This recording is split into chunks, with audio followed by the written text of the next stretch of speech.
নমস্কাৰ বন্ধুসকল আপোনালোক সকলে হয়তো গম পাইছে যে আমাৰ ইণ্ডিয়াৰ গভৰ্ণমেণ্টে 59 টা চাইনিজ এপ অলৰেডি ইণ্ডিয়াত বেন কৰিছে আপোনালোকৰ মনলৈ এটা প্ৰশ্ন আহিছে চাগে PUBG মোবাইল গেমটো চাইনিজ এপ হেতু কিয় চৰকাৰে বেন কৰা নাই বা সেই এপটো চৰকাৰে পিছত বেন কৰিব নেকি এই সকলো প্ৰশ্নৰ উত্তৰ আপোনালোকে এই ভিডিওটোৰ জৰিয়তে জানিব পাৰিব ভিডিওটো অলপ স্কিপ নকৰাকৈ শেষলৈকে চাব নমস্কাৰ বন্ধুসকল মই নৱকৃষ্ণ শইকীয়া আৰু আপোনালোক সকলোকে পুনৰবাৰ স্বাগতম জনাইছো আমাৰ চেনেল টেক হেল্পলৈ এতিয়া বলক ভিডিওটো স্টাৰ্ট কৰো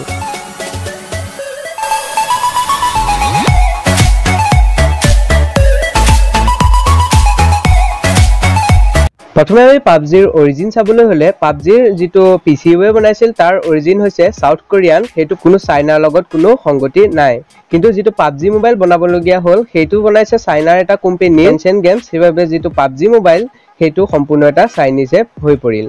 এতিয়া আপোনালোকৰ মনলৈ এটা প্ৰশ্ন আহিছে PUBG টো কিয় গভৰ্ণমেণ্টে বেন কৰা হোৱা নাই প্ৰথমে PUBG মোবাইলটো কেনেকৈ পইচা ইনকাম কৰে হেতুত আমি চাব লাগিব আমি যেতিয়া PUBG গেমখন খেলোতে আমি কিছুমান স্কিন বাই কৰো তেতিয়া PUBG মোবাইলটো কোম্পানী টেনচেন্ট গেমছলৈ পইচাটো যাব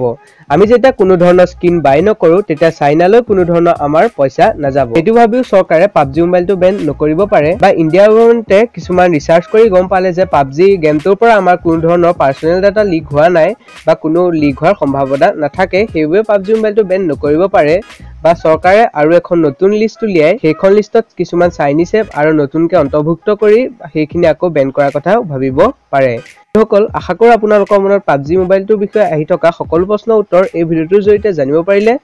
যদি ভিডিওটো চাই ভাল পালে ভিডিওটো লাইক কৰিব কমেন্ট কৰিব আৰু যদি এই চেনেলটো প্ৰথমবাৰ আহিছে চেনেলটো সাবস্ক্ৰাইব কৰিব আৰু কাষত থকা বেল আইকনটো ক্লিক কৰি অল কৰি দিব যাতে এনেকুৱা ধৰণৰ টেকনলজি ৰিলেটেড ভিডিও আপলোড কৰি থাকিলে আপোনালোকৰ তাত নটিফিকেশন যায় পুনৰ লগ পাম এটি নতুন ভিডিওৰ সৈতে আজিলৈ বাই